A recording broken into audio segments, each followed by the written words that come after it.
In this video, I'm about to show you how to find viewers for your video analytics on the YouTube Studio mobile app. First, open the YouTube Studio app. Then from the bottom menu, tap Content.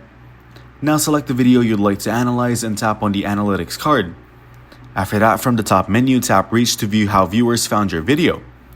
If you're using the YouTube app, open it and tap your profile picture. Then select View Channel.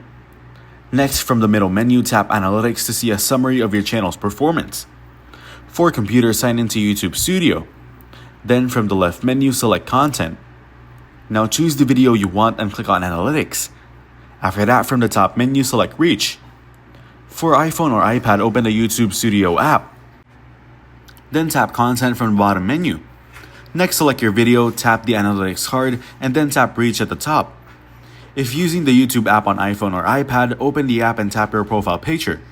Then select View Channel and tap Analytics in the middle menu. Thanks for watching. Don't forget to like and subscribe.